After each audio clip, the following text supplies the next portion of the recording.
ओम शांति। आज 21 फरवरी 2024 के ईश्वरी मधुर महावाक्य सुनते हैं। मीठे बच्चे, ज्ञान की तलवार में योग का जौहर चाहिए, तब ही विजय होगी। ज्ञान में योग का जौहर है तो उसका असर जरूर होगा। आज की मुरली से प्रश्न है, तुम खुदा के पैगंबर हो, तुम्हें सारी दुनिया को कौन सा पैगाम देना है? उत्तर है, सारी दुनिया को पैगाम दो कि खुदा ने कहा है, तुम सब अपने को आत्मा समझो, देह अभिमान छोड़ो, एक मुझ बाप को याद करो तो तुम्हारे सिर से पापों का बोझा उतर जाएगा। एक बाप की याद से तुम पावन बन जाएंगे। अंतर्मुखी बच्चे ही ऐसा पैगाम सभी को दे सकते हैं। ओम शांति। बाप ने समझाया है कि कोई भी मनुष्य मात्र, फिर चाहे दैवी गुण वाला हो या आसुरी गुण वाला हो, उनको भगवान नहीं कह सकते। यह तो बच्चे जानते हैं। दैवी गुण वाले होते हैं सतयुग में, आसुरी गुण वाले होते हैं कलयुग में। इसलिए बाबा ने लिखत भी बनाई है कि दैवी गुण वाले हो या आसुरी गुण वाले, सतयुगी हो या कलयुगी, यह बातें बड़ी मुश्किल से मनुष्यों को समझ में आती है। तुम सीढ़ी पर बहुत अच्छी रीति समझा सकते हो, तुम्हारे ज्ञान के बाण बहुत अच्छे हैं, परंतु उसमें जौहर चाहिए। जैसे तलवार में भी जौहर होता है। कोई बहुत तीखे जौहर वाले होते हैं, जैसे गुरु गोविंद सिंह की तलवार विलायत चली गई, उस तलवार को लेकर परिक्रमा देते हैं, बहुत साफ रखते हैं। कोई 2 पैसे की तलवार भी होती है जिसमें जौहर होता है, वह बहुत तीखी होती है, उनका दाम बहुत होता है। बच्चों में भी ऐसे हैं, कोई में ज्ञान बहुत है, योग का जौहर कम है। जो बांधेले हैं, गरीब हैं, वह शिव बाबा को बहुत याद करते हैं, उनमें ज्ञान कम है, योग का जौहर बहुत है। वह तमो प्रधान से सतो प्रधान बन रहे हैं। जैसे एक अर्जुन भील का मिसाल भी दिखाते हैं। अर्जुन से भी भील तीखा हो गया बाण मारने में। अर्जुन अर्थात जो घर में रहते हैं, रोज सुनते हैं, उनसे बाहर रहने वाले तीखे हो जाते हैं।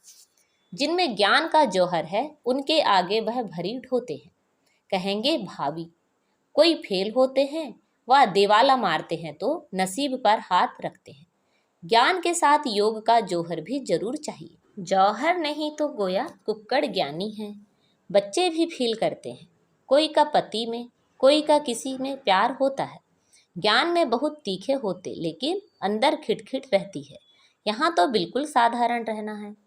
सब कुछ देखते हुए जैसे देखते ही नहीं, एक बाप से ही प्रीत है। तब तो गाया जाता है, कम कार्डे। ऑफिस आदि में काम करते भी बुद्धि में याद रहे कि मैं आत्मा हूँ। बाबा ने फरमान किया है कि मुझे याद करते रहो। भक्ति मार्ग में भी कामकाज करते कोई ना कोई इष्ट देवता को याद करते रहते हैं। वह तो है पत्थर का बुत, उनमें आत्मा तो है नहीं। लक्ष्मी नारायण भी पूजे जाते हैं, वह भी पत्थर की मूर्ति है ना। बोलो इनकी आत्मा कहाँ है? अब तुम समझते हो, जरूर कोई नाम रूप में है। अब तुम फिर योग बल से पावन देवता बन रहे हो। एम ऑब्जेक्ट भी है। दूसरी बात, बाप समझाते हैं, ज्ञान सागर और ज्ञान गंगाएं इस पुरुषोत्तम संगम युग पर ही होते हैं, बस एक ही समय पर होते हैं। ज्ञान सागर आते ही हैं कल्प के इस पुरुषोत्तम संगम युग पर। ज्ञान सागर है निराकार परम पिता परम आत्मा शिव। उनको शरीर जरूर चाहिए जो बात भी कर सके, बाकी पानी की तो बात ही नहीं। यह तुमको ज्ञान मिलता ही है संगम युग पर, बाकी सबके पास है भक्ति।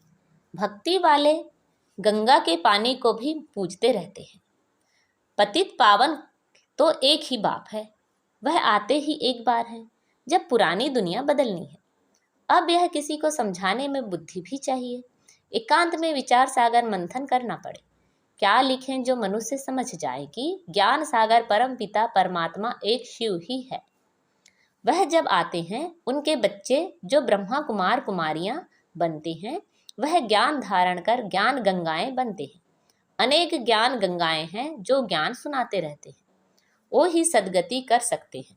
पानी में स्नान करने से पावन नहीं बन सकते, ज्ञान होता ही है संगम पर, यह समझाने की युक्ति चाहिए, बड़ा अंतर्मुख चाहिए।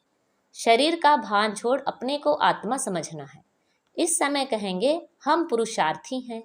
याद करते करते जब पाप खत्म होंगे तब लड़ाई शुरू होगी, जब तक सबको पैगाम मिल जाए। पैगाम अथवा मैसेज तो शिव बाबा ही देते हैं, खुदा को पैगंबर कहते हैं ना। तुम सबको यह पैगाम पहुंचाते हो कि अपने को आत्मा समझ परम पिता परमात्मा के साथ योग लगाओ, तो बाप प्रतिज्ञा करते हैं कि तुम्हारे जन्म जन्मांतर के पाप कट जाएंगे। यह तो बाप ब्रह्मा मुख से बैठ समझाते हैं। पानी की गंगा क्या समझाएगी? बेहद का बाप बेहद के बच्चों को समझाते हैं। तुम सतयुग में कितने सुखी संपत्तिवान थे, अभी दुखी कंगाल बन पड़े हो। यह है बेहद की बात। बाकी यह चित्र आदि सब भक्ति मार्ग के हैं। यह भक्ति मार्ग की सामग्री भी बननी है। शास्त्र पढ़ना, पूजा करना, यह भक्ति है ना। मैं थोड़े ही शास्त्र आदि पढ़ाता हूँ। मैं तो तुम पतितों को पावन बनाने के लिए ज्ञान सुनाता हूँ कि अपने को आत्मा समझो। अभी आत्मा और शरीर दोनों ही पतित हैं। अब बाप को याद करो तो तुम यह देवता बन जाएंगे। देह के सर्व पुराने संबंधियों से ममत्व मिट जाए। गाते भी हैं, आप आएंगे तो हम और कोई की नहीं सुनेंगे, एक आप से ही हम संबंध जोड़ेंगे और सब देहधारियों को भूल जाएंगे। अब बाप तुमको अपना वायदा याद कराते हैं। बाप कहते हैं मेरे साथ योग लगाने से ही तुम्हारे विकर्म विनाश होंगे, तुम नई दुनिया के मालिक बन जाएंगे। यह है एम ऑब्जेक्ट। राजाओं के साथ प्रजा भी जरूर बननी है। राजाओं को दास दासियां भी चाहिए। बाप सब बातें समझाते रहते हैं। अच्छी तरह योग में नहीं रहेंगे, दैवी गुण धारण नहीं करेंगे तो उच्च पद कैसे पाएंगे? घर में कोई ना कोई बात पर झगड़ा कहल होती है ना। बाप लिख देते हैं तुम्हारे घर में कलह है, इसलिए ज्ञान ठहरता नहीं। बाबा पूछते हैं स्त्री पुरुष दोनों ठीक चलते हैं? चलन बड़ी अच्छी चाहिए, क्रोध का अंश भी ना रहे। अब तो दुनिया में कितना हंगामा और अशांति है। तुम्हारे में बहुत ज्ञान योग में तीखे हो जाएंगे तो और भी बहुत याद करने लग पड़ेंगे। तुम्हारी प्रैक्टिस भी अच्छी हो जाएगी और बुद्धि भी विशाल हो जाएगी। बाबा को छोटे चित्र इतने पसंद नहीं आते हैं, सब बड़े बड़े चित्र हों, बाहर मुख्य स्थानों पर रखो, जैसे नाटक के बड़े बड़े चित्र रखते हैं ना। अच्छे अच्छे चित्र बनाओ जो बिल्कुल खराब ना हो। सीढ़ी भी बहुत बड़ी बड़ी बनाकर ऐसी जगह रखो जो सबकी नज़र पड़े। सीट पर ही रंग आदि ऐसा मजबूत हो जो पानी व धूप में खराब ना हो। मुख्य स्थानों पर रख दो, या कहाँ एग्जीबिशन होती है तो मुख्य बड़े 2-3 चित्र ही काफ़ी है। यह गोला भी वास्तव में दीवार जितना बनना चाहिए। भल 8-10 आदमी उठाकर रखें, कोई भी दूर से देखे तो एकदम क्लियर मालूम पड़ जाए। सतयुग में तो और सब इतने धर्म होते नहीं, वह तो आते ही बाद में है। पहले तो स्वर्ग में बहुत थोड़े मनुष्य होते हैं। अब स्वर्ग है या नर्क, तुम इस पर बहुत अच्छी तरह समझा सकते हो। जो आए उनको समझाते रहो।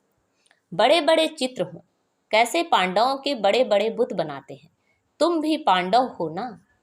शिव बाबा तो संगम पर पढ़ाते हैं, वह श्री कृष्ण है सतयुग का फर्स्ट प्रिंस। तुम समझाते समझाते अपनी राजाई स्थापन कर लेते हो। कोई पढ़ते पढ़ते छोड़ देते हैं। स्कूल में भी कोई नहीं पढ़ सकते तो पढ़ाई छोड़ देते हैं। यहाँ भी बहुत हैं जिन्होंने पढ़ाई को छोड़ दिया है, फिर वह स्वर्ग में नहीं आएंगे क्या? मैं विश्व का मालिक, मेरे से कोई 2 अक्षर भी सुने तो भी स्वर्ग में जरूर आएंगे। आगे चलकर ढेर सुनेंगे। यह सारी राजधानी स्थापन हो रही है। कल्प पहले मिस्र। बच्चे समझते हैं हमने अनेक बार राज्य लिया है, फिर गंवाया है। हीरे जैसा थे, फिर कौड़ी जैसा बने हैं। भारत हीरे मिसल था, अभी फिर क्या हुआ है? भारत तो वो ही होगा ना। इस संगम को पुरुषोत्तम युग कहा जाता है। उत्तम से उत्तम पुरुष भी हैं, बाकी सब हैं कनिष्ठ। जो पूज्य थे वही फिर पुजारी बने हैं। 84 जन्म लेते हैं, वह शरीर भी खत्म हो गए, आत्मा भी तमो प्रधान हो गई। जब सतो प्रधान है तब तो पूजते ही नहीं। चैतन्य में है, अब तुम शिव बाबा को चैतन्य में याद करते हो। फिर पुजारी बनेंगे तो पत्थर को पूजेंगे। अब बाबा चैतन्य है ना, फिर उनकी ही पत्थर की मूर्ति बनाकर पूजते रहते हैं। रावण राज्य में भक्ति शुरू होती है। आत्माएं वो ही हैं, भिन्न भिन्न शरीर धारण करती आई हैं। नीचे गिरने से ही भक्ति शुरू होती है। बाबा फिर आकर ज्ञान देते हैं तो दिन शुरू हो जाता है। ब्राह्मण सो देवता बन जाते हैं। अब तो देवता नहीं कहेंगे। ब्रह्मा तो सतयुग में होता नहीं, यहाँ ब्रह्मा तपस्या कर रहे हैं। मनुष्य है ना, शिव बाबा को शिव ही कहा जाता है। इनमें है तो भी शिव बाबा कहेंगे, दूसरा कोई नाम नहीं रखा जाता। इनमें शिव बाबा आते हैं, वह ज्ञान का सागर है। इस ब्रह्मा तन द्वारा ज्ञान देते हैं, तो चित्र आदि भी बड़ी समझ से बनाने हैं। इसमें लिखत ही काम में आती है। पतित पावन पानी का सागर या पानी की नदियां हैं, वह ज्ञान सागर और उनसे निकली हुई ज्ञान गंगाएं ब्रह्मा कुमार कुमारियां हैं। इनको ही बाप ज्ञान देते हैं। ब्रह्मा द्वारा जो ब्राह्मण बनते हैं वो ही फिर देवता बनते हैं। विराट रूप का चित्र भी बहुत बड़ा दिखाना है, यह है मुख्य चित्र। बाबा समझाते हैं, मीठे बच्चे, तुम्हें अपनी सिविल बुद्धि बनानी है। जब बाबा देखते हैं कि इनकी क्रिमिनल आई है तो समझ जाते हैं यह चल नहीं सकेंगे। तुम्हारी आत्मा अब त्रिकालदर्शी बनती है। यह कोई बिरला समझते हैं, बहुत बुद्धू हैं। बाप को फारकती दे देते हैं। यह तो बच्चे समझते हैं कि राजधानी स्थापन हो रही है, उसमें सब चाहिए। पिछाड़ी में सब साक्षात्कार होंगे। फर्स्ट क्लास दास दासियां भी बनेंगी। फर्स्ट क्लास दासी कृष्ण की पालना करेंगी। बर्तन साफ करने वाली, खाना खिलाने वाली, सफाई करने वाली सब होंगी। यहाँ से ही निकलेंगी। फर्स्ट नंबर वाली जरूर अच्छा पद पाएंगी। वह भासना आती है। बाबा को बच्चों से भासना आती है। यह बहुत अच्छी मुरली चलाते हैं, परंतु योग कम है। कोई स्त्री पुरुष से भी तीखी हो जाती है। एक ज्ञान में है, कहते हैं बाबा, दूसरा पहिया ठीक नहीं है। एक दो को सावधान करना है। प्रवृत्ति मार्ग है ना, जोड़ी एक जैसी चाहिए। आप समान बनाना है। पिछाड़ी में तुम दुनिया को ही भूल जाएंगे। समझते हो ना कि हम हंस हैं, यह बगुला है। किसी में कोई अवगुण, किसी में कोई चटा भेटी भी चलती है। मेहनत बहुत है भी बहुत सहज। सेकंड में जीवन मुक्ति, बिगर कौड़ी खर्च उच्च से उच्च पद पा सकते हो। गरीब जो हैं वह अच्छी सर्विस करते रहते हैं। यह तो पता है ना कि कौन कौन खाली हाथ आए हैं। बहुत कुछ ले आने वाले आज हैं नहीं, और गरीब बहुत उच्च मर्तबा पा रहे हैं। अच्छा, मीठे मीठे सिखिलते बच्चों प्रति माता पिता बाप दादा का याद प्यार, गुड मॉर्निंग और नमस्ते। रूहानी बाप की रूहानी बच्चों को नमस्ते। हम सब रूहानी बच्चों की रूहानी माता पिता बाप दादा को याद प्यार, गुड मॉर्निंग और नमस्ते। आज की मुरली से धारणा के लिए मुख्य सार हैं, ज्ञान तलवार में याद का जौहर भरने के लिए कर्म करते अंतर्मुखी बन अभ्यास करना है कि मैं आत्मा हूँ। मुझ आत्मा को बाप का फरमान है कि निरंतर मुझे याद करो। एक बाप से सच्ची प्रीत रखो। देह और देह के संबंधियों से ममत्व निकाल दो। प्रवृत्ति में रहते एक दो को सावधान कर हंस बन उच्च पद लेना है। क्रोध का अंश भी निकाल देना है। अपनी सिविल बुद्धि बनानी है। आज बाबा ने हमें वरदान दिया है, साक्षी हो कर्मेंद्रियों से कर्म कराने वाले, कर्तापन के भान से मुक्त अशरीरी भव। जब चाहो शरीर में आओ और जब चाहो अशरीरी बन जाओ। कोई कर्म करना है तो कर्मेंद्रियों का आधार लो, लेकिन आधार लेने वाली मैं आत्मा हूँ, यह नहीं भूले। करने वाली नहीं हूँ, कराने वाली हूँ। जैसे दूसरों से काम कराते हो तो उस समय अपने को अलग समझते हो, वैसे साक्षी हो कर्मेंद्रियों से कर्म कराओ तो कर्तापन के भान से मुक्त अशरीरी बन जाएंगे। कर्म के बीच बीच में एक दो मिनट भी अशरीरी होने का अभ्यास करो तो लास्ट समय में बहुत मदद मिलेगी। आज का स्लोगन है, विश्व राजन बनना है तो विश्व को सकाश देने वाले बनो। विश्व राजन बनना है तो विश्व को सकाश देने वाले बनो। अच्छा, ओम शांति।